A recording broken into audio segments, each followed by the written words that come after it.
For that, we get to any of those great guests. We're going to start our second half hour by cleaning up a bit, you might say, or maybe a lot, depends what happens. Daniel Bauer is here from SERVPRO of The Southtowns to explain what I mean. Daniel, thanks for being here. Hey, very happy to be here. Thank you for having me. All right, let's talk about those winter storms that we had, particularly that last blizzard. A lot of damage to homes that I'm sure you helped some folks clean up. Yeah, I mean, obviously, Winter Storm Elliott was a tragic event here. There's a lot of loss of life, but there was also just an epidemic of property damage as well. Big and small homes, businesses, many universities. We've been working tirelessly since Christmas, basically, and our crews, bless them, have been working as well, 24 hours a day trying to clean things up. What sort of damage do you help clean up? I know water, and we know that personally from a failed sump pump several years ago. But what sorts of problems do you help homeowners clean up from? Oh, overall, almost anything that I would say is either gross or catastrophic or both.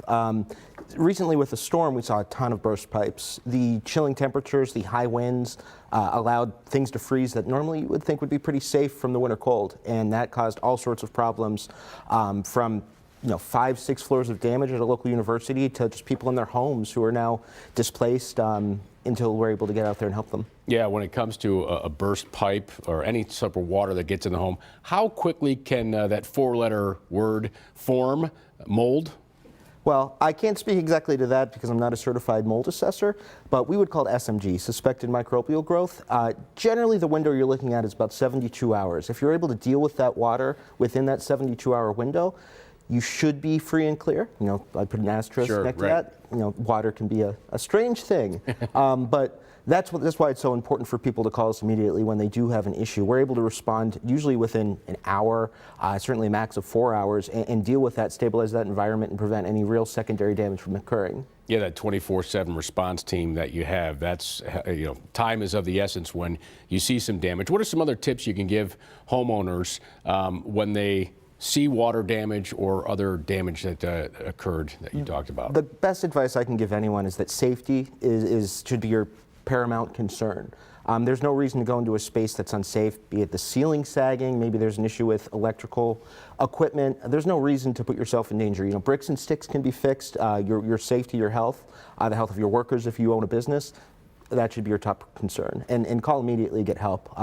We've been very blessed during the storm event to be able to respond immediately to events, and I think we owe a lot to Lynn and Tom, the owners, also my in-laws. It is a family business after all, and SERVPRO Team Robin, SERVPRO Team Citrongola came all the way from New York City at the drop of a hat to assist us, and if you've seen our tractor trailers in the city, we've got hundreds of people working 24/7 trying to respond to this damage. All right, speaking of, we have awards here for the office, but perhaps the best award is from a young family member right there. Hold up that truck, if you will. This is, it's near and dear to my heart. I keep this in my office. A customer's child made this for us. So, it's one of our trucks. It's not totally to scale. It's not to scale, right? Yeah. But it's things like that that remind you there's a real human element to everything that we do, and that's we talk about that every morning with our crews, with our team. That we're, of course, there's the material aspect of this, slugging wet drywall upstairs is no fun, but what you're really doing is putting people back in their homes, back in their businesses, and helping them to move past something that's really traumatic. And that's what we're doing right now because of the storm. All right. I'll keep up the good work. Thank you. I know your crews are working overtime right now. SERVPRO of the Southtowns offers water and fire cleanup and restoration, and most importantly, 24/7 emergency service. To find out more about the restoration, cleaning services, mold remediation services, and all the other services, construction services they offer, head to their website at servproofthesouthtowns.com, or you can give them a call at 646-6684 to speak to their helpful staff.